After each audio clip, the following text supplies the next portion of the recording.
Physically मारा पिताजी ने? बहुत मारा, घर से भी निकाला। फिर बाद में मम्मी बहुत ज़्यादा इमोशनल हो गई थी, बीमार हो गई। मेरे बहुत प्यार में थी वो। शी वाज सो,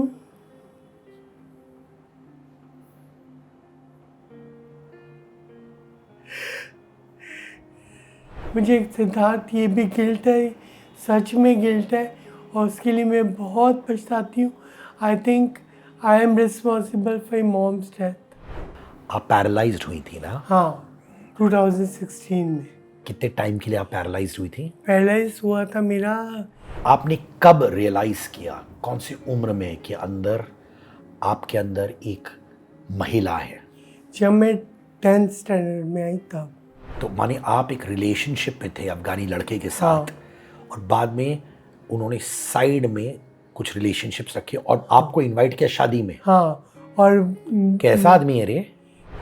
मैं सुभाष घई के सामने एक्शन में ऐश्वर्या राय का डरते डरते हाथ काँप रहे हैं, और मैं ऐश्वर्या का ब्लाउज बंद कर रही हूँ।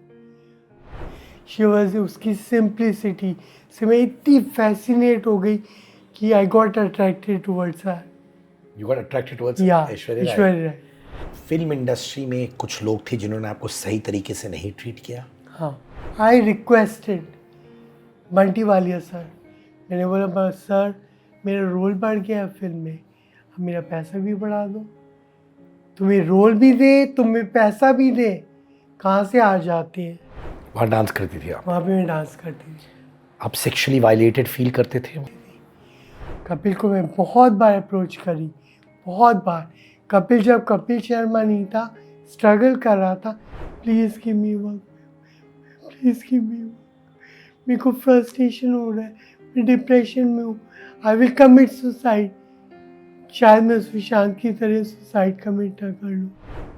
क्या हुआ रिलेशनशिप में जिसकी वजह से शादी टूट गई? It was a bad marriage. आपका सेक्स चेंज ऑपरेशन कब हुआ? 2015। कब, शादी से पहले या शादी के बाद? शादी से पहले। Hi, this is hottie naughty Bobby darling, और आप मुझे देख रहे हैं सिद्धार्थ कन्नन चैनल पे, सिद्धार्थ के साथ गुफ्तगू बातें करते हुए दिल से दिल तक की। आइए और देखिए हमने क्या क्या बातें करी हैं, क्या क्या सीक्रेट्स रिवील किए हैं, दिल से दिल तक। मैं जो हूँ सो हूँ। आई love you Siddharth, thank you so much. Please subscribe Siddharth Kannan channel to watch something exclusive and धमाकेदार। आओ और देख जाओ।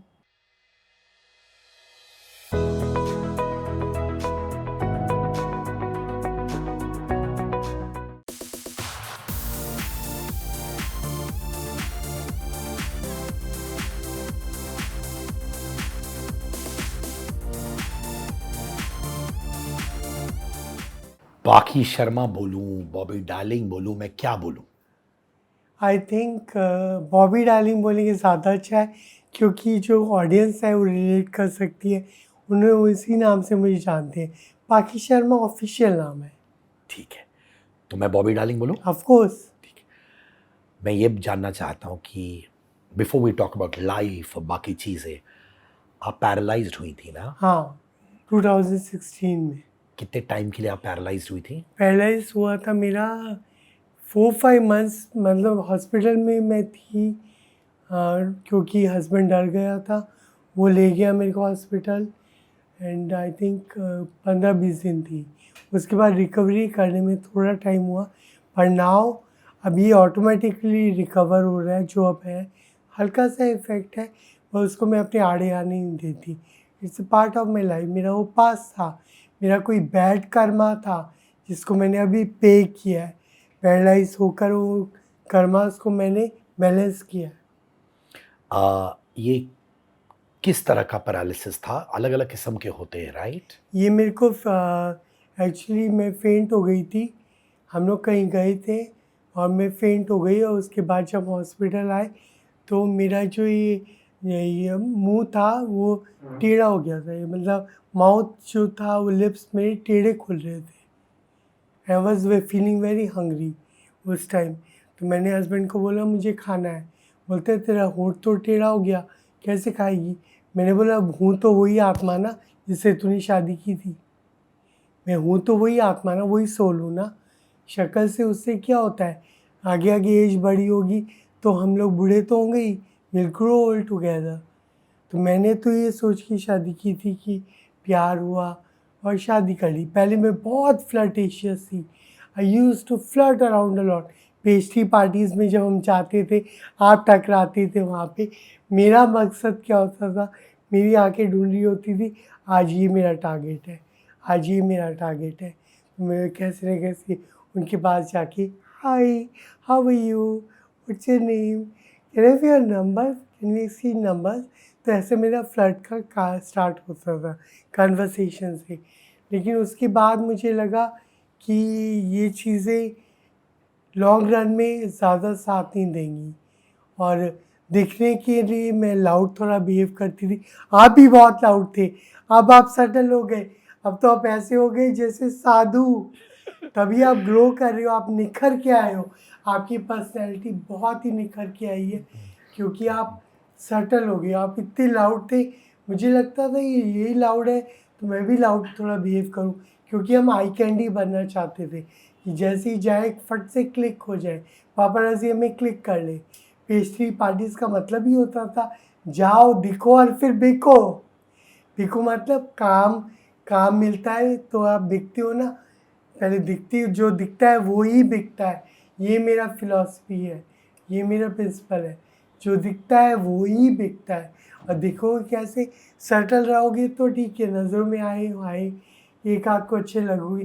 पर when you behave loudly, when you do socialising थोड़ा लाउडली करते हैं, तो आपको ऐसा लगता है कि आप आई कैंडी बन गए।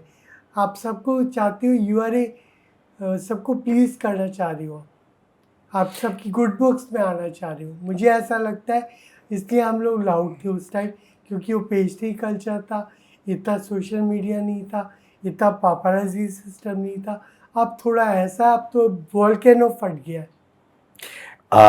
इनफैक्ट जब मैं बम्बई आया था, मैं 16 साल का था बॉबी। या एंड 18 साल की उम्र में मेरे माता पिता बॉम्बे छोड़ के चेन्नई चले गए थे और हाँ। मैं रेडियो वीडियो में घुस गया था। Oh my God. एंड मैं अकेला रहता था, मेरे भाई साहब रहते थे मेरे घर के 5 मिनट दूर।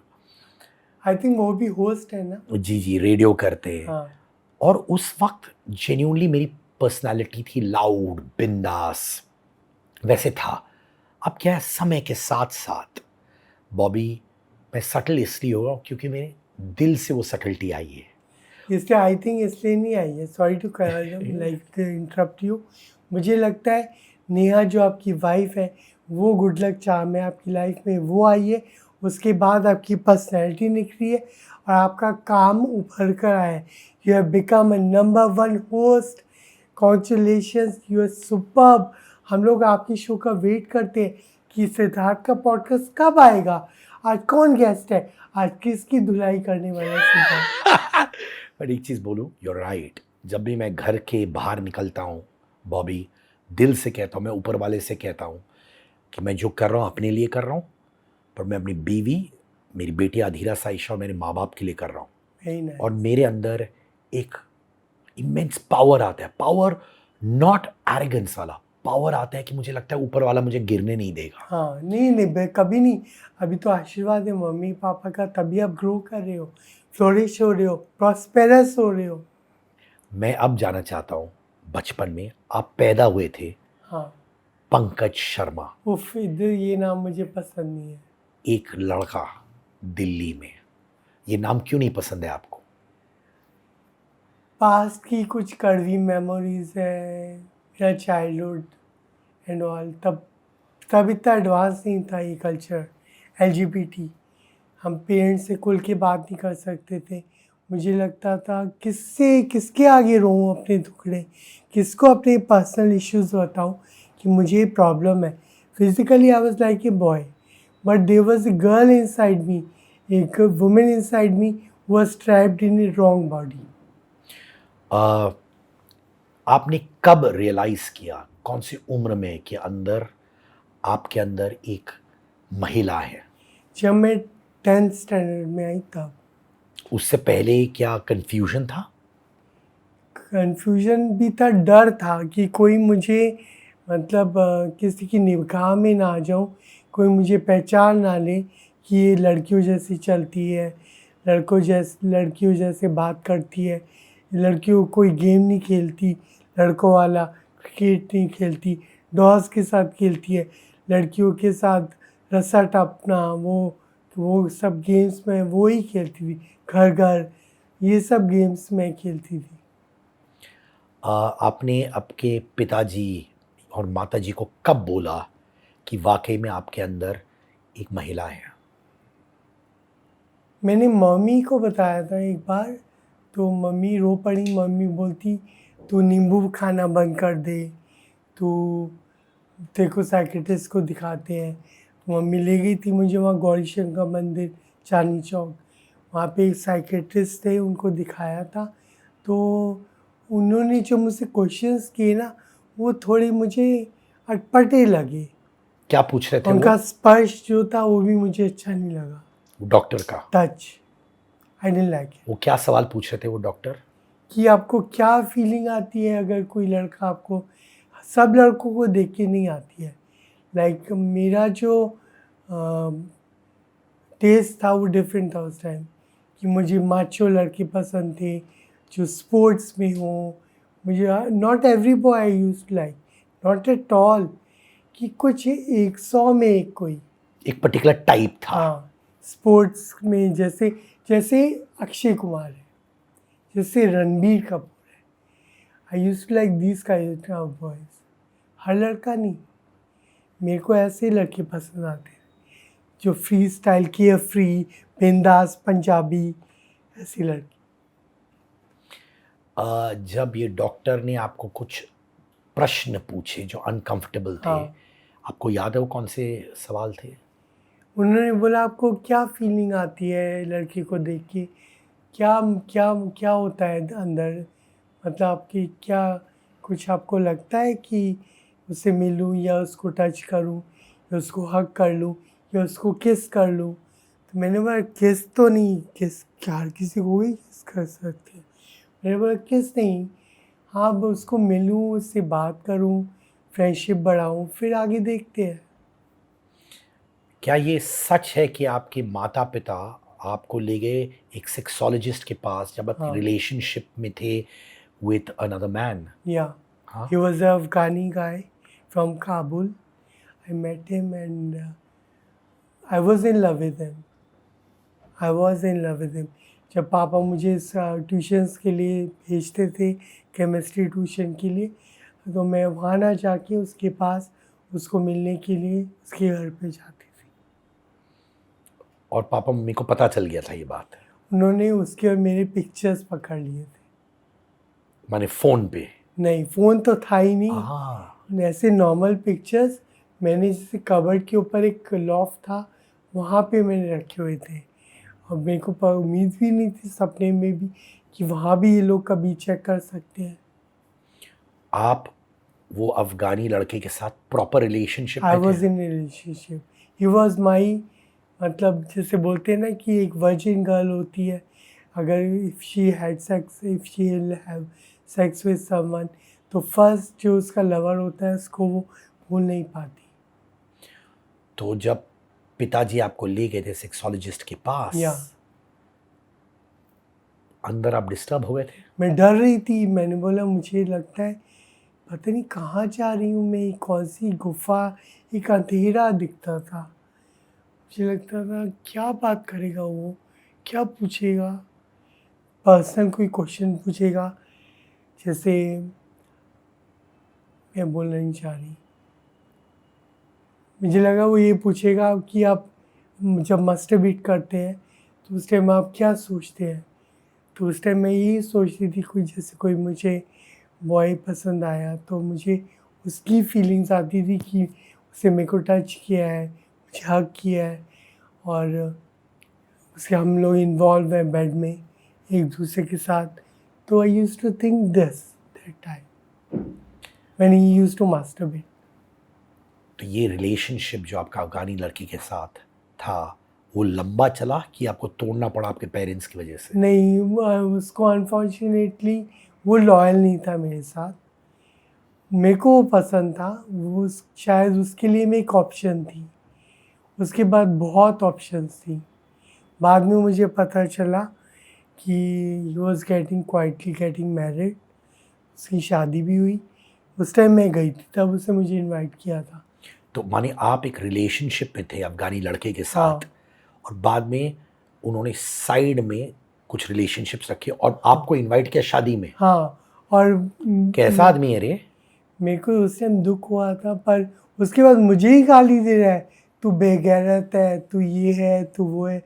मैंने बोला तुम तो बहुत दूध के धुले हो, तुम जो शादी कर रहे हो, तुम क्या हो फिर, तुम्हें क्या बोलूँ मैं। उन्होंने लड़के से शादी की कि लड़की से? लड़की से, अफगानी। तो बाइसेक्सुअल थे? यू कैन सी, उनका बॉडी बिल्कुल सन्नी जैसा था। Mature toll 6'2". अफगानी लोग तो लंबे चौड़े होते हैं। तो I was in love with him. वो आपका पहला हार्ट ब्रेक था? मैं अभी ढूंढ रही हूँ उसको, वो मिल जाए। अभी मिलके क्या करेंगे आप? दोस्ती फ्रेंडशिप रखेंगे बस। आई गेस एक टाइम आता है लाइफ में जब आप बहुत कुछ देख लेते हो, तो आप पुराने रिश्तों के पास जाना चाहते हो जस्ट फॉर मेमोरी सेक। शायद आई थिंक वो अब्रॉड में है कहीं अभी, कहाँ पे है लेकिन ये मुझे आइडिया नहीं है। पर वो अब्रॉड, आई थिंक स्वीडन में है शायद। आपको कैसे मालूम? सोशल मीडिया क्योंकि में वो, चेक करती हैं आप? नहीं वो नहीं है वहाँ, मेरे को मैं ढूंढ के थक गई, अच्छा, ढूंढती हैं आप? नहीं मिला। तो वो क्योंकि उसका फ्रेंड था जो उसको पॉकेट मनी सेंड करता था स्वीडन से, तो मुझे लगता है वो ही होगा। तो इस वक्त तक ऑब्वियसली आपके पेरेंट्स को पता चल गया। या मार पड़ी, पापा ने मारा, मम्मी ने भी समझाया, लेकिन मेरे पापा ना बहुत ही, मतलब वो समझने वाले नहीं थे। बस ये देखा और तोड़ फोड़, मार धाड़, डंडे लेकर पीछे भागना, मारना, कहीं लग रहे डंडे, ये ऐसे कोई होता है। काउंसलिंग, काउंसलिंग होती है, आप बैठ कर बात करो, मेरे दिल की सुनो, समझो मैं क्या, मेरे अंदर क्या कमी है। I was not a transgender, लेकिन I was trapped in a wrong body. तो फिजिकली मारा पिताजी ने? बहुत मारा, घर से भी निकाला। फिर बाद में उन्हें लगा कि शायद वक्त के साथ ये ठीक हो जाएगी। और माता जी का क्या रिएक्शन था उस वक्त? मम्मी बहुत ज़्यादा इमोशनल हो गई थी, बीमार हो गई, मेरे बहुत प्यार में थी वो। शी वॉज सो,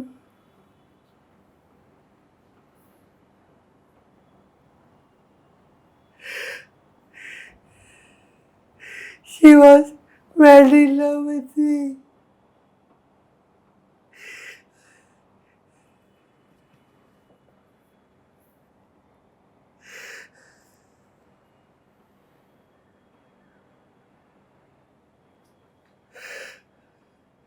अरे बाप, क्या करती मैं, कहाँ जाती, कोई समझ नहीं पाया, आप भी समझ नहीं पाई। क्या करती, अब तो चली गई ऊपर, मैं यहाँ रह गई। अब दुनिया को मैं फेस कर रही हूँ, मैं लड़ रही हूँ अकेली अपनी लड़ाई। मैं क्या करूँ, किसके आगे रोऊँ, क्यों बनाया भगवान ने मुझे ऐसा, मेरी तो कोई गलती नहीं है। It's not my fault if I am like this.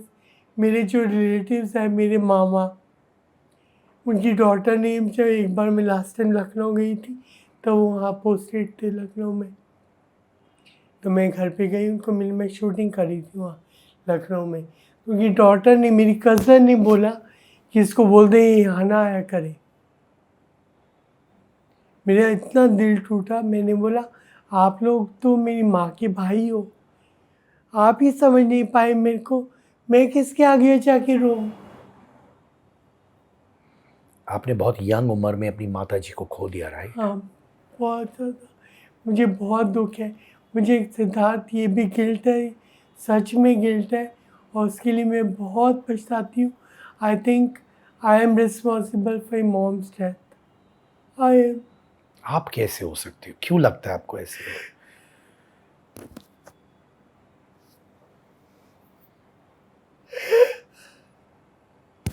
I'm responsible.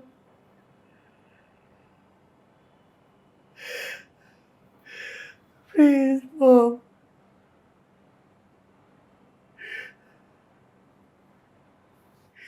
मैं घर से भाग गई थी मम्मी की ज्वेलरी चुरा के, उसको बेच दिया चांदनी चौक में ले जाके। आई थिंक वो उस टाइम 91 की नहीं 88 की बात कर रही हूँ मैं।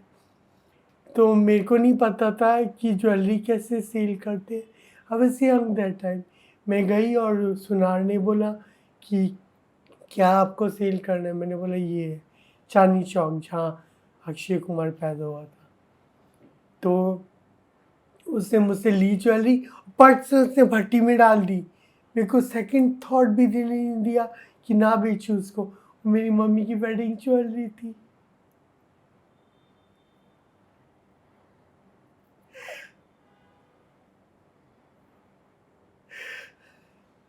मैंने वो सेल कर दी। फिर मैं सीपी आई। वहाँ पे एक ट्रैवल एजेंट थी कमला नगर में।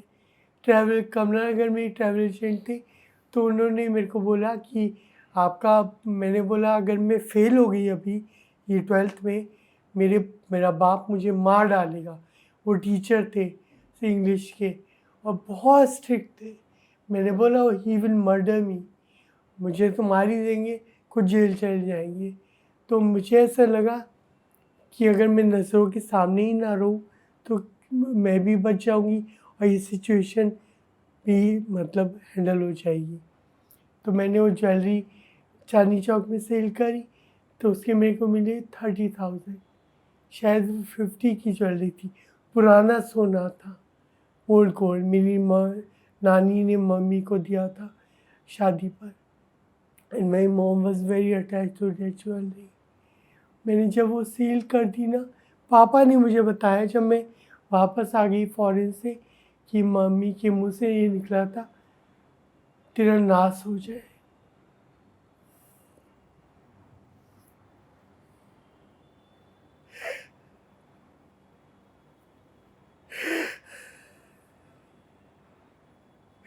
पापा ने बोला उसको बतवा मत, उसी का आसपास के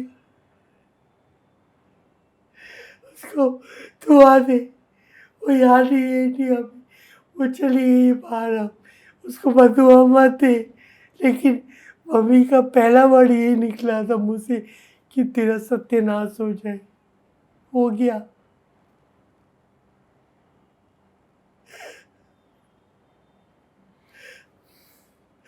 फिर वो तो कमला घर से मैंने पासपोर्ट बनवाया, उनको पैसे दिए पासपोर्ट बनवाने के लिए एजेंट को।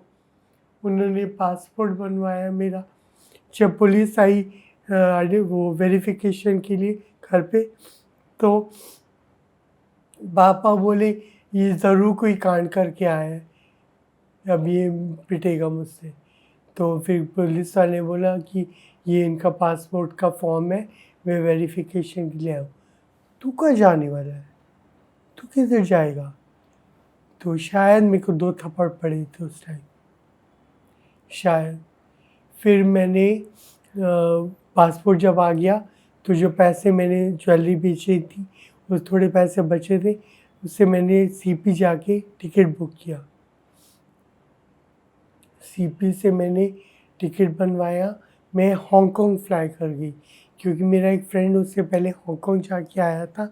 उसके पापा ये इंडिया में थे, तो वो लोग तो जाते रहते थे फॉरेन। मैं कभी फॉरेन किया, कभी पासपोर्ट ही नहीं बनवाया था, पहली बार पासपोर्ट बनवाया। फिर मैं हांगकांग गई। हांगकांग गई जब वहाँ पे मैं फ़्लाइट लैंड हुई, सब लोग तो खुश कि उनको पता है कहाँ जाके रुकना है। मेरे को नहीं पता सिद्धार्थ कि मुझे रुकना कहाँ है, कहाँ स्टे करूँगी, क्या खाऊँगी, क्या कुछ। मैंने वो उस टाइम तब ना वो होते थे ट्रैवलर चेक, तो $200 के ट्रैवलर चेक थे मेरे पास। वो मैंने उसी एजेंट से बनवाए थे जहाँ से टिकट बुक हुआ था। उसके बाद मैंने वहाँ जॉब करना स्टार्ट कर दिया। जब मैं जॉब कर रही थी वो वहाँ पे, तो मेरे काफ़ी फ्रेंड्स बन गए। तो बाद में मेरे को ऐसा लगा, मैंने मम्मी को फ़ोन किया कि हमारे घर पे फ़ोन नहीं था, नेबर्स के यहाँ फ़ोन था। तो मैंने बोला मम्मी मैं यहाँ पे हूँ हांगकांग में और मैं खुश हूँ, मैं ठीक हूँ बिल्कुल, आप टेंशन मत लेना। मुझे आपकी बहुत याद आती है, आपके हाथ का खाना बहुत याद आता है, आपकी मार याद आती है, मैं आपको बहुत प्यार करती हूँ, आई लव यू, आई मिस।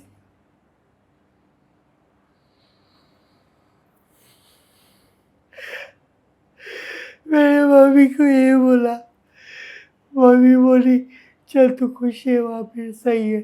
तो जब भी मौका मिलता था मैं चुपके से गेस्ट हाउस के फ़ोन से एसटीडी कॉल करती थी, लेकिन मम्मी तब थोड़ी टूट चुकी थी and she was going through that disease, जो किडनीज डैमेज हो गई थी उनकी। तो और मेरे गम में थी वो मेरे गम में चली गई।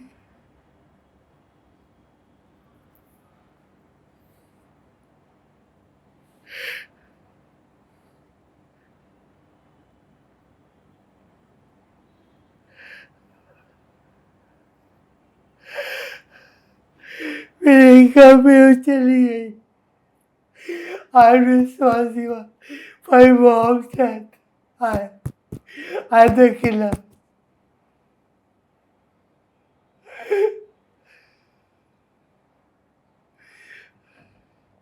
आप बहुत हार्श हो रहे हैं अपने ऊपर। मैं हूँ।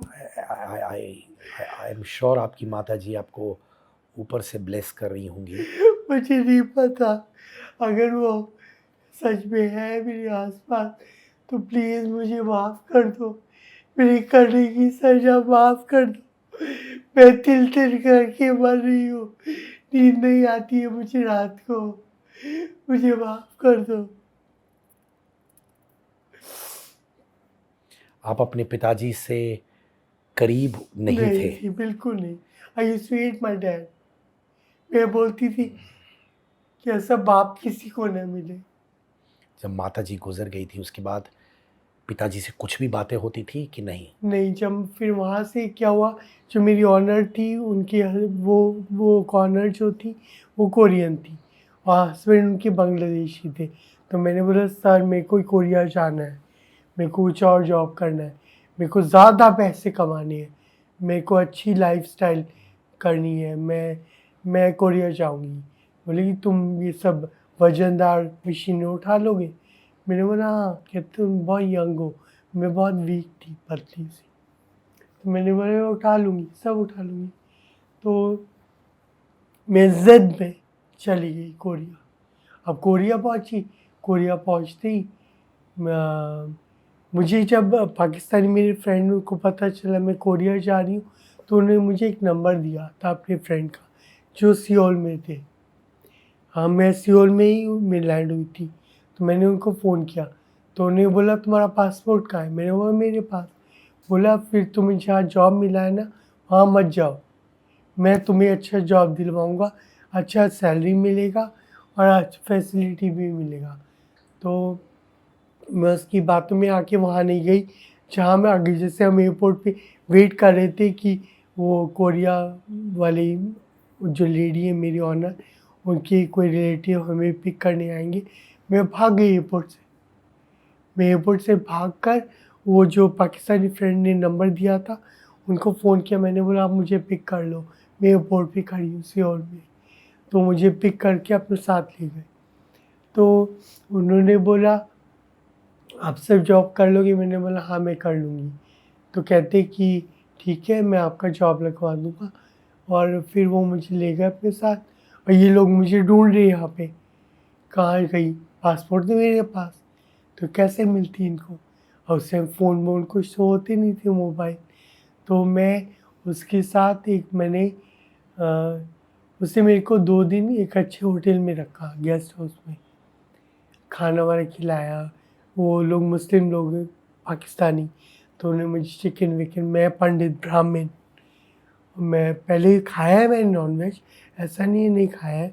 तो उन्होंने मेरे को चिकन फ्राई, आई थिंक ऐसा कोई शॉप थी, याद नहीं आ रहा नाम, काफ़ी बड़ी रेस्टोरेंट चेन थी, उन्होंने वो मेरे को लाके डब्बा दिया। मुझे भूख लगी हुई थी, सब चिकन खा गई, चिकन फ्राई। फिर मैंने बोला मेरा जॉब का आप क्या करेंगे? तो वो मुझे घुमाया उन्होंने कोरिया, मुझे वो मस्जिद में ले गए। वहाँ मस्जिद में गई, वो शॉपिंग दिखाई थोड़ी बहुत कि ये शॉप्स हैं ये। मैंने बोला हाई ये लोग श्रीलंकन लोग यहाँ काम कर रहे हैं, मुझे यहाँ जॉब मिल जाए ये शॉप पे, मुझे ऐसा जॉब दिलवाओ, कम से कम मैं लोगों को मिल पाऊँगी, देख पाऊँगी। गेस्ट हाउस में तो कैद हो जाते हैं ना कि जॉब की और वहीं पे पड़े रहो, सड़ते रहो। बाहर जाऊँगी तो मैं लोगों को मिल पाऊँगी। I am a free spirit, I want to roam around. फिर उन्होंने मेरे को एक कोई जॉब का उन्होंने बात किया, उस बीच मेरे का एक और फ्रेंड बन गए। वो मुझे ले गए एक फर्नीचर की शॉप पे, फर्नीचर की वो फैक्ट्री थी। Owner was so nice, so kind, Korean. और मुझे उन्होंने अच्छा रेस्टोरेंट में ले गए, डिनर करवाया। फिर उन्होंने मुझे बोला कि तुम्हारा फैक्ट्री में जॉब करो, मैं अच्छा सैलरी दूंगा, फैसिलिटी दूंगा आपको, फ़ोन कर सकते हो जितनी बार इंडिया करना है करो। और फिर उसके बाद वो लोग बोले कि वो मुझे क्या करते हैं, सैटरडे को अपने घर पे ले जाते ऑनर। उनको मेरी आइज़ पसंद थी, उनको मेरी पलकें अच्छी लगती थी, उनको मेरे हाथ पे थोड़े बहुत जैसे ये फेशियल हेयर थे वो अच्छे लगते थे, क्योंकि वो लोग सब क्लीन है। उनको ये हमारे फीचर्स पसंद थे। तुम यू आर वेरी ब्यूटीफुल, उनकी वाइफ मुझे बोलती थी टच करके, ऐसे गाल करके, you are very cute, you are very beautiful. अपने बच्चों के साथ बेड पे मुझे सुलाते थे, अपने बच्चों के साथ। He used to treat me like his son. बोलते तुम यहीं रहो, मैं सब केयर करूँगा तुम्हारी, पैसा भी दूंगा, तुम इंडिया भेज देना पैसा। तो मुझे लगा कि ये तो अच्छा काम है, अच्छा है, मिल गया job, this job is better.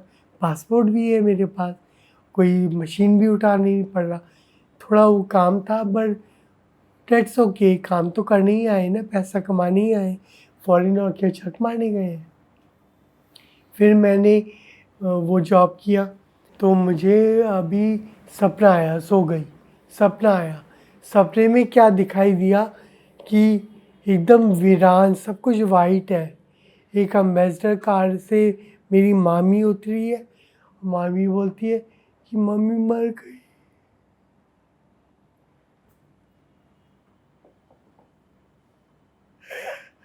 Mummy मर गई। अब मैं सपने में रो रही हूँ, अब इस क्राइंग। तो वो पंजाबी लड़का मेरे बाजू में सो रहा था, बोला तुम रो क्यों रहे हो? तो मैंने बोला मेरे को सपना आया मेरी माँ मर गई, मेरे को वापस जाना है इंडिया, आप मुझे इंडिया वापस भेज दो प्लीज़। तो उन लोगों ने मेरा टिकट करवाया और मैं इंडिया वापस आ गई। जब इंडिया वापस आई तो मेरी मम्मी डेथ बेड पे थी उस time, she was about to die, she was on dialysis, उनकी किडनी डैमेज हो चुकी थी। तो मैंने बोला मम्मी को, मैंने बोला मम्मी मैं वापस आ गई, मुझे आपके साथ रहना है। तो मैं मम्मी के पास पूरी उनकी केयर करी, जितने भी टाइम थी वो, मैं रात को मम्मी के साथ हॉस्पिटल में सोती थी, मम्मी की केयर करती थी। मम्मी के साथ साथ मेरी नानी भी बीमार पड़ गई, वो भी सेम हॉस्पिटल में, सेम रूम में, ये बेड पे नानी, ये बेड पे मम्मी, और बीच में मैं नीचे सोती थी रात को उनकी देखभाल करने के लिए। शायद वो गिल्ट था मेरे अंदर कि आखिरी वक्त में मैं इनकी सेवा कर दूँ। मुझे पता था she is going to die now, क्योंकि जो सपना आ गया वो शायद सुबह का सपना था और मैं रो रही थी। And she die, when she died, I became very lonely. That I killed my mother. I killed my mother. I told, मैं बहुत रोई, मुझे बहुत पछतावा था। I said I killed my mother. और उसके बाद मेरे पापा ने मेरी मम्मी बैंक में जॉब करती थी, सेंट्रल बैंक ऑफ इंडिया में एज ए ऑफिसर। तो उनकी जगह कंपैशनेट ग्राउंड पे एक बच्चे को जॉब मिल सकता है। तो मेरी सिस्टर जो थी वो 12th पास थी, उसको जॉब वो मिल सकता था, उसको ही मिल रहा था। तो मेरे पापा को लगा कि शादी हो के ये तो चली जाएगी, बेटे को जॉब दिलवाते हैं। उनको किसी ने सलाह दी बॉबी को जॉब दिलवाओ। तो मेरे को सेंट्रल बैंक ऑफ इंडिया में मेरे को जॉब मिला एज ए क्लरिकल पोस्ट पे, बिकॉज मेरा एजुकेशन 12th फेल थी। तो मेरे को जॉब किया मैंने बैंक में, ब्रांच में। तभी कंप्यूटराइज नहीं था, गवर्नमेंट सर्विस मिला मेरे को। और मैंने 5 साल ब्रांच में जॉब किया एज ए क्लरिकल पोस्ट पे। लेकिन तभी मेरा एजुकेशन इतना अच्छा नहीं था, तो मेरा जो सैलरी था वो भी कम था। तो मैं बोलती थी मैं ये जॉब करने के लिए आप ये जिंदा आई हूँ वापस। लंदन, रशिया घूमी, स्विट्ज़रलैंड घूमी, कोरिया घूमी, हांगकांग घूमी, मैं खुल चुकी थी तब। मुझे लगता था मुझे नहीं ये जॉब वॉब करनी। मेरे पापा को बोला भी, पापा why you giving me this job, सिर्फ बहन को दो, उसका फ्यूचर अच्छा हो जाएगा, आप मुझे मत दो। क्योंकि मैं तो लड़का हूँ, कुछ भी कर लूँगा, पासपोर्ट है मेरे पास, अब्रॉड ट्रैवल किया है, सब वीज़ा लगे हुए हैं, तो मैं वापस जाके जॉब कर सकती हूँ वहाँ पे। देन माई फादर सेड कि नहीं तुम यहीं रहो। और मेरा पासपोर्ट उन्होंने सिस्टर को बोला लॉकर में लॉक कर दो, इसको नहीं जाने नहीं देना इसको। तो शायद उस टाइम वो मम्मी की डेथ के बाद थोड़ी मेरी तरफ सॉफ्ट हो गई थी।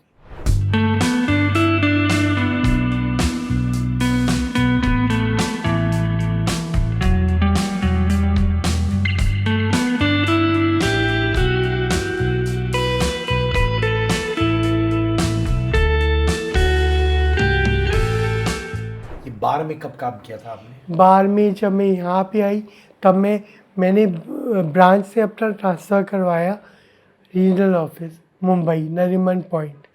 वहाँ मैंने जॉब किया 3 साल क्लरिकल स्टैटिस्टिक्स डिपार्टमेंट में। वहाँ की मेरी बहुत अच्छी मेमोरीज़ है। वहाँ मेरी कलीग बनी, जो मेरी ऑफिसर थी वो बहुत ही प्यारी, very Gujarati lady, very humble, very very caring and very loving. She supported me out of the way जाके she supported me. वो बोली बॉबी ऑडियो पेजर था तब मेरे पास, ऑडिशन का कॉल आया जाओ, मैं सब कर दूंगी तुम्हारा काम। वो मेरा सब काम कर देती थी। मैं जाके नरीमन पॉइंट से लोकल ट्रेन पकड़ के आती थी बैंड्रा, जुहू, ये सब करके जॉब चल रहा है मेरा, काम हो रहा है मेरा, ऑफिस से मेरा जॉब कर रही है। और उन्होंने मुझे इतना सपोर्ट किया and she used to treat me like her son. लेकिन मेरी जब ये असलियत सामने आई उस वजह से मैंने उनको खो दिया, क्योंकि गुजराती लोग बहुत कंजर्वेटिव होते हैं, उनकी फैमिली मुझे एक्सेप्ट नहीं करी। उसके बाद मेरा बैंक ऑफ यहाँ पे 3 साल जॉब किया सेंट्रल बैंक ऑफ इंडिया में, साथ में स्ट्रगल करी। पहली फिल्म मिली सुभाष घई की ताल, छोटा रोल, शूटिंग किया 25 डेज। वो तो हमारे हाथ में नहीं है ना, जब एडिट कर दो अगर आप हमारे scene. 25 days I shot with you, I got 2500 रुपये पर डे इन ताल। सुभाष घई हिमसेल्फ, मुझे उन्होंने मेरा ऑडिशन लिया और ऑडिशन देख के मुझे बोला हाँ ये परफेक्ट है, इसको ऐश्वर्या के डिज़ाइनर का रोल दे दो। I got the role. Can you believe? जब मुझे वो रोल मिल गया, मैं सीन स्टार्ट हुआ सरोज खान में, वो रमता जोगी शूट हो रहा था।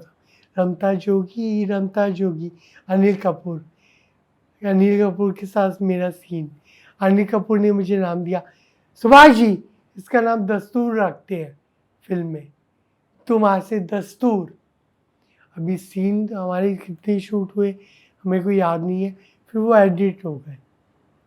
अभी वो गाना स्टार्ट होता है, जंगल में कोयल बोले कु कु कु, कैमरा ओपन होता है, ऐश्वर्या राय मिस वर्ल्ड खड़ी है और सुभाष जी बोल रहे हैं उसका ब्लाउज का हुक बंद करो, बॉबी एक्शन। मैं सुभाष घई के सामने एक्शन में ऐश्वर्या राय का डरते डरते हाथ काँप रहे हैं और मैं ऐश्वर्या का ब्लाउज बंद कर रही हूँ। मैं बोली क्या किस्मत है, काम चाहिए तो क्या भगवान ने, शंकर भगवान ने मेरे को सीधा ऐश्वर्या राय के बाजू में खड़ा कर दिया। भले ही रोल छोटा था, ऐश्वर्या को मैं दिन रात मिलती थी, इतनी हम्बल थी वो, she was so loving. Nita Lulla उनकी कॉस्ट्यूम करी थी, मिकी कॉन्ट्रैक्टर उनका मेकअप करते थे, हम सब फ्रेंड्स बन गए। ये नहीं मैं बोलती कि ऐश्वर्या के साथ मैं खाना खाई या लंच करा, ये कुछ नहीं। She was very humble, she was, उसकी सिंप्लिसिटी से मैं इतनी फैसिनेट हो गई कि I got attracted towards her. You got attracted towards या Aishwarya Rai. Aishwarya Rai. I thought अगर मैं लड़का होती सही में तो मुझे भी ऐसी ही लड़की चाहिए। शी वॉज स्लिम, ऐसी कार्ड उनकी बॉडी थी, पूरी फिगर। और वो नचा रही थी सरोज खान, बॉबी कम हियर, तुम ये करो, ऐसे स्टेप करो, इसको सिखाओ ये। वो एडिट हो गया। क्या रहा, सिर्फ वो कैमरा ओपन होता है जब वो गाना स्टार्ट होता है, जंगल में कोयल बोली कुकू को, मैं लेफ्ट में खड़ी हूँ और उनका ऐश्वर्या का ब्लाउज बंद खड़ी हूँ। ब्लाउज था या ब्रा था, आई थिंक ब्रा शायद। जो उनका कॉस्ट्यूम था ना, उसको आज की डेट में बोलते हैं, it was like a browse, जो भी कुछ था। ये नाम बॉबी डार्लिंग कहाँ से आया? ये नाम मुझे दिया जब मैं ऋतिक के साथ मेरी 3rd फिल्म करी, ना तुम जानो ना हम। तो यहाँ ऋतिक खड़ा है और मैं यहाँ खड़ी हूँ। मैं बोलूँ हाय राम, ऐश्वर्या, ऋतिक रोशन, बाबा, मेरा ग्राफ ऐसे जा रहा था, ऐसे सिद्धार्थ ऐसे। सर मैंने तब ना वो हिपस्टर्स पहने हुए थे, बॉटल ग्रीन कलर के, 4 बंगलों से लिए थे। तो ऋतिक बोले Bobby I like your pants, कहाँ से लिया? वे यू बॉट इट, कि सर वेरी सेक्सी पैंट्स। और वो तो हिपस्टर है, तो लड़कियाँ पहनती है, उसको क्या मालूम ये पैंट है कि हिपस्टर है। बॉटल ग्रीन, हमारी थोड़ी दोस्ती इंटरेक्शन हुआ, was so down to earth, the best actor, the best costar, the best superstar Hrithik Roshan sir, I love you, I love you. The way you treated me, nobody has treated me. ये ऐसा नहीं है कि set पे ही मिले, उसके बाद वो फेम एड लैब से मेरे को एक फिल्म की उस पर वो ट्रायल नहीं था, प्रीमियर था, वहाँ पे मिले। Hey Bobs, oh I know you, I recognise you. मैंने बोला सर आपको याद है मैं कौन हूँ? मेरे फ्रेंड्स मेरे साथ में पहचान गए, बोले बॉबी। मुझे सेट पे सब लोग बॉबी डार्लिंग बोलते थे।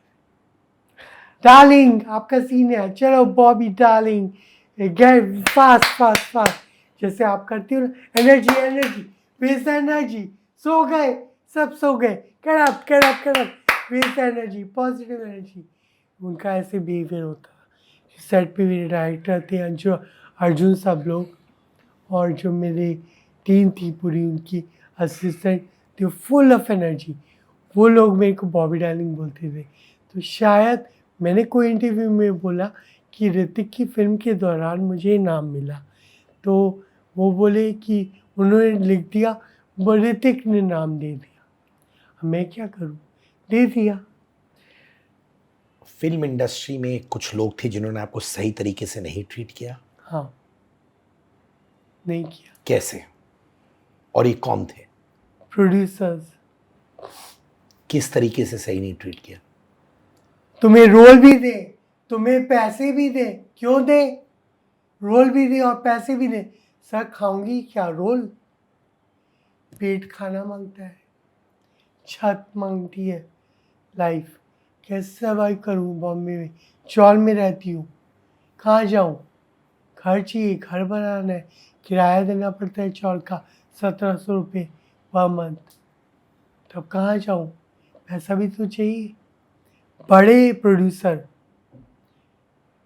नाम चलो ले लेती हूँ नाम। मेरी तीसरी फिल्म थी मैंने दिल तुझको दिया, सोहेल खान के साथ। सलमान सेट पे आते थे, बहुत प्यार से मिलते थे, पिक्चर्स क्लिक कराना। सलमान सर ऐसे बैठे और मैं पिक्चर क्लिक करवाना है, मैं यहाँ पे बैठ गई नीचे सलमान सर की साइड पे, and he was so humble, so nice, Sohail Khan, so nice, so down to earth. मेरा मजाक उड़ाना, मेरी मस्ती करना, सब मेरे को तंग करते थे सेट पे, सब तंग करते थे।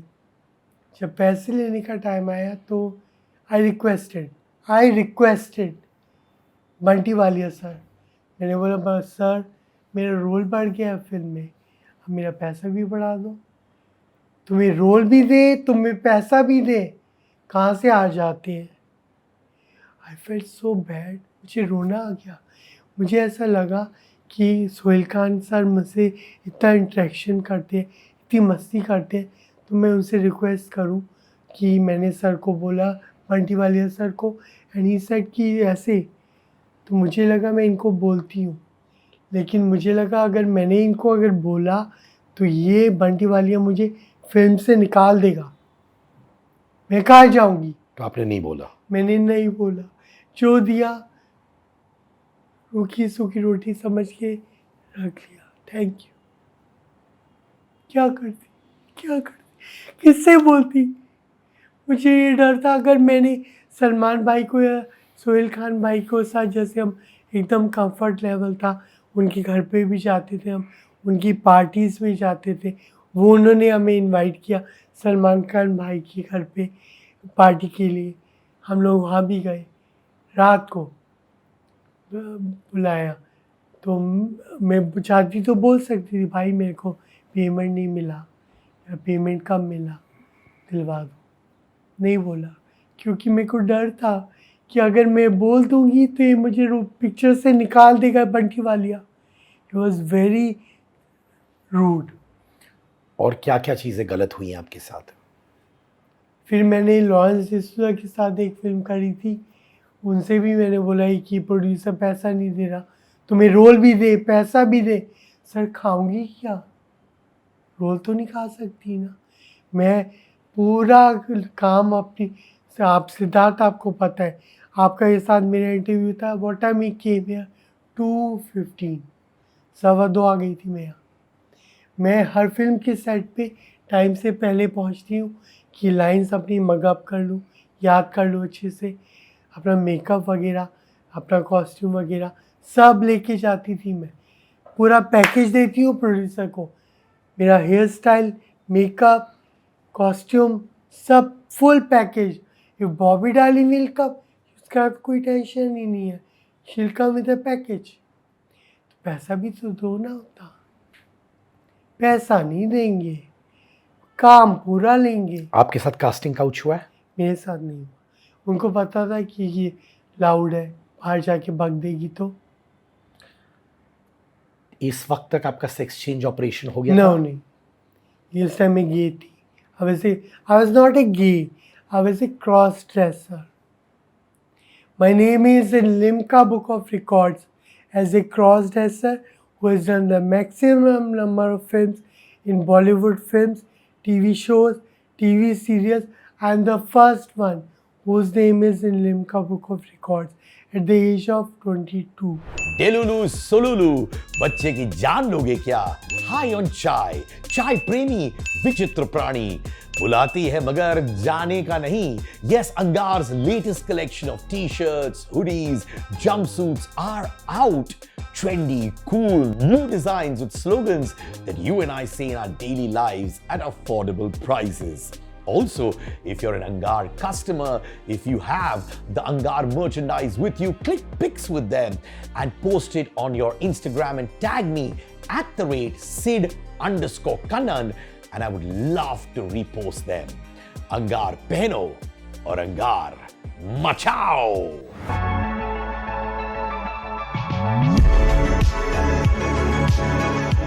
एकता कपूर ने आपको दिया था बहुत अच्छा रोल इन क्या कूल है हम। या उस रोल को लेकर आपने अपना करियर और सक्सेसफुल क्यों नहीं किया?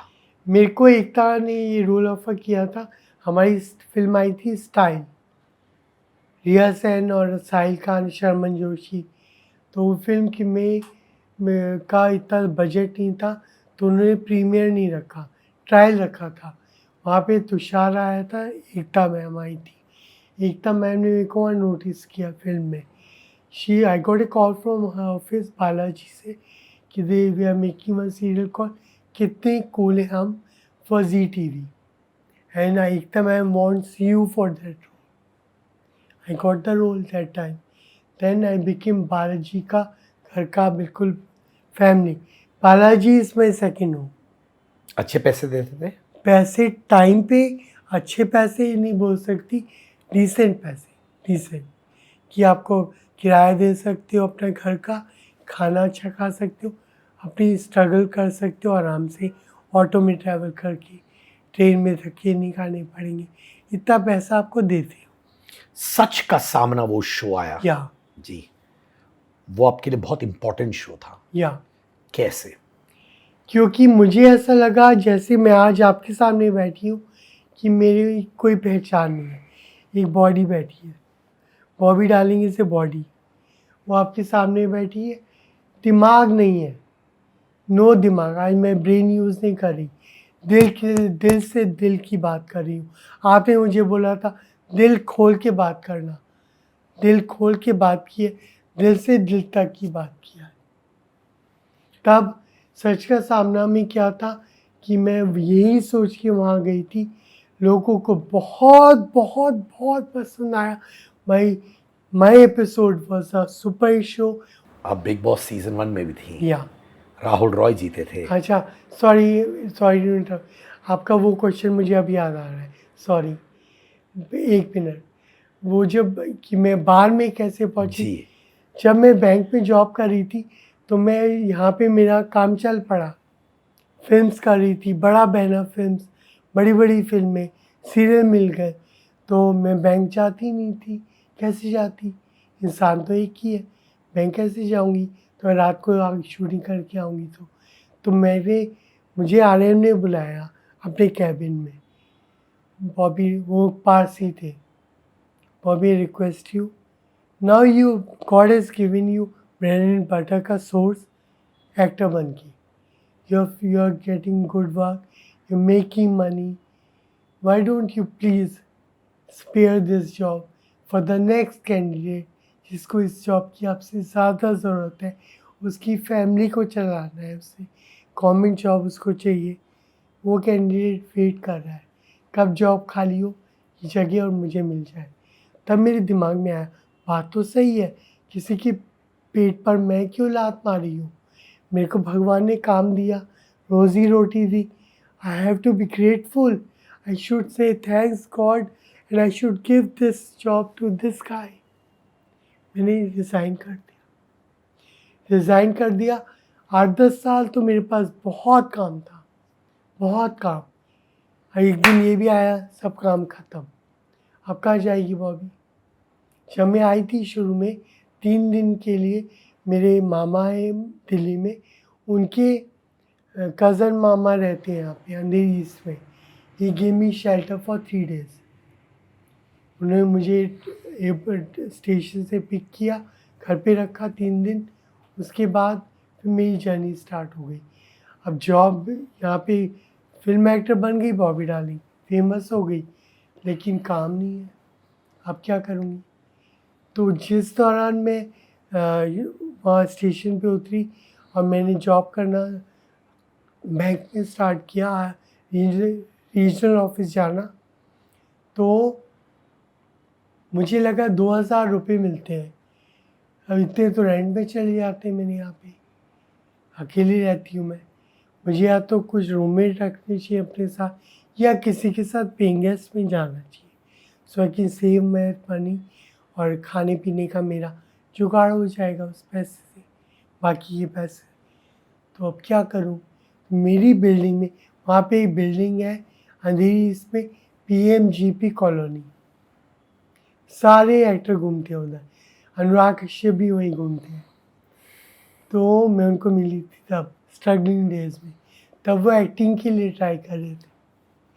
तो आशुतोष राणा को मिली वहाँ, अनूप सोनी को मिली वहाँ पे, उनको याद नहीं होगा शायद, लेकिन मुझे याद है, वो तो बड़े नाम बन गए थे अब तक। तो मैंने बोला मैं क्या करूँगी, तो मैं ऐसे लिफ्ट से ऊपर जा रही थी, तब लिफ्ट नहीं थी वहाँ पे, सीढ़ियाँ थी। तो मेरे को एक फ्लोर पे 2 लड़कियाँ मिली, तो उन्होंने कुछ चमकी चमकी कपड़े पहने हुए थे। तो I asked him where from, तो उन्होंने बोला हम शिमला से हैं। मैंने बोला आप क्या करते हो, बार में डांस करते हैं। मैंने बोला मुझे भी आता है डांस करना, तो आओ फिर बार में, पैसा अच्छा मिलेगा, मेरे कस्टमर को आपको मिला दूंगी, वो आपको ऊपर पैसा उड़ाएगा, आप अच्छा कमा सकते हो। वो मुझे बार में लेके गई। फिर जब मेरा ये जॉब ख़त्म हो गया बैंक का, फिर मेरा फिल्म इंडस्ट्री का काम कम हो गया, मैं उस टाइम फिर बार में पहुंची, जिस बार में मैं फर्स्ट टाइम गई थी, खारडांडा, नाम नहीं लूँगी बार का, खारडांडा में। वहाँ डांस करती थी आप? वहाँ पे मैं डांस करती थी। आप सेक्सुअली वायलेटेड फील करते थे वहाँ नहीं, पे? क्रॉस ड्रेसर थी वहाँ में। मुझे जो मेरी कलीग्स थी वहाँ पे, डांसर फ्रेंड्स, वो लोग मुझे मेरे साथ मेकअप रूम शेयर नहीं करती थी। तो मेरे को आदमियों का जो गंदा सा टॉयलेट होता है, जहाँ 0 वाट का बल्ब लगा होता है, पेशाब और पॉटी की स्मेल, अनहाइजीनिक, वो जगह पे जाकर मैं उस सीट की कवर को बंद करती थी, उस पर बैठकर मेकअप करती थी 0 वाट के बल्ब में। पैसा शेयर नहीं कर रही मेकअप वैनिटी रूम, क्या करूँ, मुझे तो कमाई करनी है। वहाँ बैठ के मेकअप कर रही हूँ, तो सारी जगह यूरिन पॉटी, वहाँ बाहर के टॉयलेट्स ऐसे ही तो होते हैं। उस बार में कमाई कैसे होती है, माने जो मैं लोग पैसे फेंकते हैं वो वाला? हाँ, और वो सैलरी भी देते हैं आपको? उसका आपको ये 100 रुपये आया, बाहर को जाएगा 30-70 आपका। तो माने अगर किसी ने 100 रुपये फेंका, 70 आपके पास, 30 बार के पास। कई बार होता है 30-60-40। 60 पर सैलरी देते वो लोग? No, percentage. तो आप कितना कमाती थी बार डांसिंग में? पहले दिन तो मैंने कमाया था 800। फर्स्ट टाइम मेरे बॉक्स में सबकी पेटी होती है नाम की, बॉबी डार्लिंग की पेटी, 800 रुपये। उसके बाद ज़्यादा कमाती थी कि कम? उसके एक टाइम ये भी आया, मैंने 1 लाख भी कमाया एक दिन में? एक रात में। और कितना टाइम आप डांस कर रही थी? I was dancing there, I danced there almost 5 years। 5 years। अलग अलग बार में, फिर एक बार में नहीं, क्योंकि अगर आप एक बार में जाओ डांस करते हो ना, तो आपकी चार्म को एनकैश नहीं कर पाओगे, क्योंकि रोज़ लोग आपको देख रहे हैं, क्यों पैसा फेंकेंगे। तो इसलिए ज़रूरी होता है कि अलग अलग जगह जाए। अलग अलग बार में। आप फार्म हाउस जाती थी डांस करने के लिए, हाँ। स्पेशल बर्थडे पार्टीज में। हाँ, वो birthday parties, wedding parties, anniversaries, private shows, cocktail parties में भी परफॉर्म किया। वहाँ रात को डांस करने के लिए कितना मिलता था? जैसे आपका बुकिंग हो गया, अभी मैं नोन हूँ बॉबी डार्लिंग, तो सपोज़ मैंने बोला मुझे 5 लाख चाहिए, नहीं 2 में, हमारा बजट 2 का है, तो 2 लाख मिल गया। तो बार डांसिंग में आपको 8,000 से 800 से लेकर 1 लाख तक जाता था आराम से। और ये प्राइवेट शोज के लिए 2 लाख मिलता था रात को। 2 लाख, कभी 3 लाख, जैसा हमारे यहाँ बोलते कि ये क्लाइंट को बोलते जैसा बकरा देखो वैसा पैसा बोल दो। बिग बॉस राहुल रॉय जीते थे। हाँ, कश्मीरा शाह, राखी, सबसे। मेरे को एक बात याद आ गई, सिद्धार्थ, अनुराग कश्यप को मैं फर्स्ट टाइम मिली हूँ एक ऐसी जगह पे जहाँ मैं उनको देख के, तब वो एक डायरेक्टर नहीं थे ऑब्वियसली, वो एक स्ट्रगलर थे। हम लोग जाते थे पृथ्वी थिएटर में स्ट्रगल करने। मैंने वहाँ पर अप्रोच किया था मकरंद देशपांडे को, उसके ग्रुप को ज्वाइन करने के लिए। पता है वो क्या बिहेव किया मेरे साथ? मकरंद किया ऐसे बोला देख के, no no no, we don't have any place for your kind of characters, I am sorry, you can't join my group. मैं निकली वहाँ से, मेरी आंखों में आंसू थे, मैं मुड़ के उसकी तरफ देखी, बोली बेटा एक दिन मैं तुझसे फेमस होके दिखाऊंगी, तुझसे बहुत ज़्यादा फेमस होके दिखाऊंगी, बिना तेरा ग्रुप ज्वाइन किए, बिना एक्टिंग सीखे, थिएटर किए। I will become more famous than you, watch my words.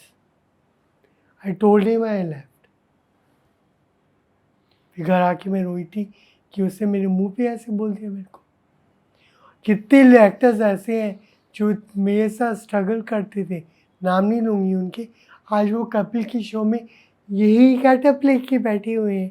Hello, हाय, कैसे हैं आप, हंसा रहे हैं। उनके नाम नहीं लूँगी, सबको जानती हूँ। आज उनका किचन मेरे पेट पे लात मार के चल रहा है। They are doing my roles, they are playing my characters. Kapil को मैं बहुत बार अप्रोच करी, बहुत बार। कपिल जब कपिल शर्मा नहीं था, स्ट्रगल कर रहा था, तब वो मेरा नाम लेके, एक होती है बॉबी डार्लिंग जैसे लोग, इन लोगों को भी ऐसा करना आता है, ऐसा करना आता है। इतने पंचेस मेरे ऊपर बनाता था वो। I swear on my mom, I swear on my dad mom, I think maximum punches मेरे बनते थे। आज मुझे ही काम नहीं देता हूँ, पूरी दुनिया को काम देता है, बॉबी डार्लिंग को काम नहीं देगा, पता नहीं क्यों। आप उनको मैसेज करती हैं? मैं उनको मैसेज किया, मैंने बोला कपिल, आई touch your feet, I beg you, I don't have work, I am jobless at present, मेरे खाने के भी वांदे हो रहे हैं, please give me work. Any character, छोटा कोई कैरेक्टर, कृष्णा जैसा रोल मत दो, छोटा कैरेक्टर, कोई भी कैरेक्टर रोल मेरे को दे दो, आई विल डू। मैं सबके आगे पाँव पड़ रही हूँ। मैंने एकता मैम को भी रिक्वेस्ट किया, ma'am Balaji is my second home, I am looking for work. आपके साथ मैंने क्या कूल है हम, आपकी फर्स्ट सुपरहिट फिल्म मैंने आपको दी। ऑफकोर्स रितेश का उसमें बहुत अच्छा काम था, उन सब का टीम वर्क ही होता है, मैं कोई ऐश्वर्या राय तो नहीं हूँ, इट्स ए टीम वर्क। मैं बोलती हूँ, मैसेज करती हूँ एकता मैम को भी कि Ekta ma'am, I touch your feet, I am going through a very tough phase, I am looking for work, please give me work, please give me work. मेरे को फ्रस्ट्रेशन हो रहा है, मैं डिप्रेशन में हूँ, आई विल कमिट सुसाइड। शायद मैं सुशांत की तरह सुसाइड कमिट ना कर लूँ। मेरे को डर था, इसलिए मैं बॉम्बे छोड़ के भाग गई दिल्ली। 4 इयर्स बाद मैं वापस आई हूँ आज, 4 साल बाद आई हूँ वापस। काम मांग रही हूँ, ठोकरें खा रही हूँ काम के लिए। काम तो चाहिए ना, कारण बॉम्बे में रह के काम नहीं किया तो क्या किया। बाहर के लिए भी, बाहर में डांस नहीं कर सकती अब मैं। आप बिग बॉस में थी सीजन 1, या राहुल रॉय जीते थे, या कश्मीरा शाह थी, या राखी सावंत थी, बहुत सारे लोग थे। किसी के साथ अभी भी दोस्ती है? नहीं, बिल्कुल नहीं है। मुंह पे वहाँ सब मीठे थे, और जो उन्होंने बैठ कर कॉन्स्पिरेसी रची मेरे को फेंकने की बाहर। I got evicted in first week, I was the first one in Bigg Boss history, I got evicted in first week, unfortunately. Now I'm requesting the producers. I have approached Indemol. I have approached Salman Bhai. I have approached Deepak Dhar, CEO. Please, sir, get me in Big Boss 19. I want to be a part of Big Boss 19. और इस time मैं ऐसे फाड़ के आऊँगी ना, आप देखोगी कहाँ से बॉबी डार्लिंग आ गई, क्या चीज़ है, ये बन के दिखाऊँगी आपको। आपकी शादी हुई थी, यस। क्या हुआ रिलेशनशिप में जिसकी वजह से शादी टूट गई? It was a bad marriage. My case is going on in the court at Delhi court and Mumbai family court. It was a bad marriage, but वो शादी मुझे दुनिया का सच सिखा गई। सुकून जो है आपके अंदर है। मेरी एक स्पिरिचुअल जर्नी स्टार्ट हो गई उसकी वजह से। Thank you my ex husband, आपकी वजह से मेरे को मेरे गुरु मिल गए। Have become spiritual, my journey has started. Spirituality की तरफ मैं ज़्यादा चली गई, हम्बल हो गई हूँ। आई नो अभी ये इंसान है, इसकी कोई ज़रूरत है, अगर मैं हेल्प कर सकती हूँ दिल से, पैसे से, दिमाग से, आई कैन डू। रिलेशनशिप में क्या प्रॉब्लम हुआ था? उससे शादी तो मैं उसके साथ सीरियस नहीं हो रही थी। मैंने अप्रोच मी ऑन फेसबुक, तो मैंने एक्सेप्ट किया उसका friendship request. Then I said कि मैं बहुत फ्लर्टिशियस थी उस time. He came to Mumbai to meet me. मैंने उसको फ़्लाइट का टिकट बुक करके साइन किया उसको PNR. He came to Mumbai to meet me. रात को हम सो रहे हैं, क्वाइटली उसने मेरा मोबाइल चेक किया। मेरे मोबाइल में बॉयज़ के न्यूड पिक्चर्स थे। तुम अपना मोबाइल ऐसे छुपा के रहे हो जैसे कोई डायमंड। तुम मेरा मोबाइल चेक कर रही हो ऐसे जैसे तुम मेरे पति हो। ये हुआ पहला इंसिडेंट। मैं सीरियस नहीं हो रही थी, मुझे प्यार में पढ़ना ही नहीं था। शादी और मेरे लिए इम्पॉसिबल। बॉबी डार्लिंग और marriage, no no, big no no. Hello where are you? Friends के साथ। कहाँ घूम रही है? तू इन छोकरों के साथ घूमना बंद कर दे, मैं तेरे से शादी करने वाला हूँ। तब मेरी दिमाग की घंटी बजी। बॉबी, ये बंदा सीरियस हो रहा है।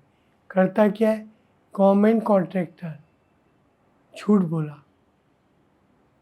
सच बोल के प्यार करते ना। कुछ भी नहीं करता है। He is unemployed. My ex husband is unemployed. My ex husband is illiterate. ढंग से पढ़ाई भी नहीं की है। दिमाग ऐसे ही चलता है जैसे अभी मुझे बेच देगा। हाथ ऐसे ही चलता है जैसे अभी मुझे काट के फेंक देगा यहाँ पे। उसने मुझे टारगेट किया पहले। ऐसे लोग जो होते हैं ना, पहले आपको टारगेट करते हैं, फिर आपको ट्रैप करते हैं। ट्रैप करके फिर ऐसे आपको लपेटे में लेते हैं, आप सब कुछ करते चले जाते हो। ये हुआ है मेरे साथ। काफ़ी कुछ बेवकूफ़ियाँ मैंने भी की, उसकी बातों में आ गई, कर दी। अब झेल रही हूँ। 8 साल हो गए केसेस लड़ रही हूँ। आज भोपाल में, कल मुंबई में, परसों दिल्ली। ये तिकोना ट्रायंगल चल रहा है मेरी life. Mumbai court, family court, Delhi court, Rohini court, Bhopal court. Bhopal में ही उसने मेरे अगेंस्ट केस डाला है, झूठा केस। सारे प्रूफ हमने दिखा दिए कोर्ट में जज को, और हमें उसके अंदर ऑर्डर भी पास हो गया कि ये जो जितनी भी एफडीज थी ये बॉबी की थी। सारी बैंक स्टेटमेंट वगैरह सब जमा है, और उसने रिवीजन में केस डाल दिया। ऑर्डर पास होने के बाद भी अब केस चल रहा है। इधर लॉयर को भी पैसे दो और सब मुश्किलें भी झेलो। कोर्ट में आती नहीं साहब, कोर्ट में नहीं आता मेरा एक्स हस्बैंड। लॉयर आता है कभी, उसको ये हो गया, अभी उसको ये हो गया, ये नेक्स्ट डेट, ये इस पे तो आ ही नहीं पाएगा। साफ साफ दिख रहा है जज को भी कि ये क्या चल रहा है। बट मुझे पूरा विश्वास है अपनी इंडियन जुडिशरी सिस्टम पे कि मुझे फुल जस्टिस यहीं मिलेगा। मेरा आप भगवान मेरे साथ है। ओम नमः शिवाय, आई विल गेट जस्टिस। जो शंकर भगवान थे वो अर्धनारीश्वर का रूप थे, और मैं उसी कम्युनिटी को बिलोंग करती हूँ। मैं ट्रांस वुमेन हूँ आज की डेट में। I am not a transgender. Transgender अलग होती है, ट्रांस वुमेन अलग होती है, और गे अलग होता है, लेस्बियन अलग होती है, क्रॉस ड्रेसर अलग होता है। We have a big community called LGBTQ community. पहले उसके बारे में किसी को अवेयरनेस नहीं थी। जब मैंने 98 में स्टार्ट किया था, people used to look down upon me कि LGBT, ये क्रॉस ड्रेसर है, जिसे पता नहीं मैं कोई कोड़ की मरीज हूँ। Used to look at me like that. मैं किधर जाऊँ?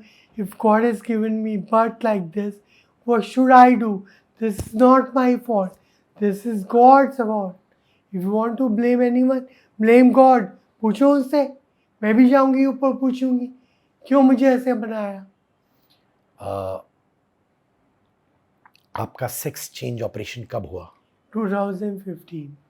कब, शादी से पहले या शादी के बाद? शादी से पहले, क्योंकि when she asked me my ex husband कि मैं तुझसे शादी करूँगा, तब मैंने सोचा कि उसके लिए तो मेरे को अपना सर्जरी करवाना पड़ेगा. Then I went to Bangkok. I flew down to Bangkok and I got my sex reassignment surgery done. I spent almost 10 lakhs. कितनी सर्जरीज करवानी पड़ती है?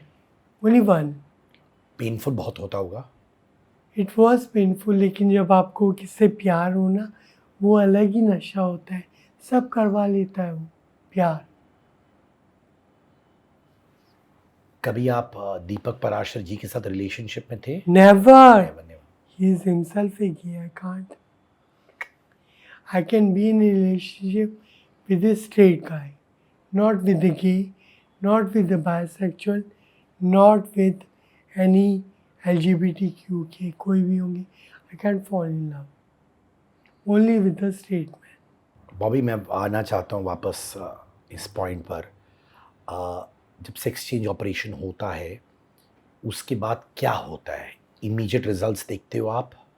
जब आप सर्जरी करवाने का आपने प्लान किया, सपोज़ मैं करवाना चाहती हूँ अभी जुलाई है, जैसे सपोज़ मैं जैन में करवाऊँगी, तो 6 मंथ्स में हार्मोन्स टैबलेट्स पे रहूँगी. आपको हार्मोन्स की टैबलेट लेनी पड़ती है दिन में 3 बार. उसका कुछ साइड इफेक्ट होता है? नहीं, उससे आपके जो एसिड्स हैं वो ग्रो होते हैं नेचुरली. तो वो 6 महीने के लिए आप लेते हो, इंजेक्शंस भी उसमें, टैबलेट्स और इंजेक्शंस लेते हो, उसके बाद आप जाते हो सर्जरी के नील लिए. सर्जरी. सर्जरी कितने घंटे का होता है? मैं रात को एडमिट हुई थी 9 o'clock, बाहर हुई थी मैं 3 o'clock मॉर्निंग में. तो अप्रॉक्सीमेटली कितने घंटे? 4-5 घंटा. और उसके बाद क्या होता है? इमीडिएटली आप फीमेल हो जाते हो? देन यू हैव टू, कुछ प्रोसेस है उसके, आपको जो यूरिन की वो होती है, बैग होता है, हाथ में लेकर आपको वॉक करते रहना है. You can't relax, you have to walk, you have to go and pass urine. Then the process starts.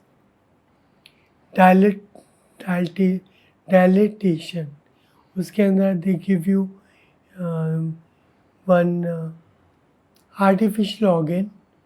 You have to insert in your pussy, then you can get the feeling, and you have to insert it and do the dilatation almost for 6 months.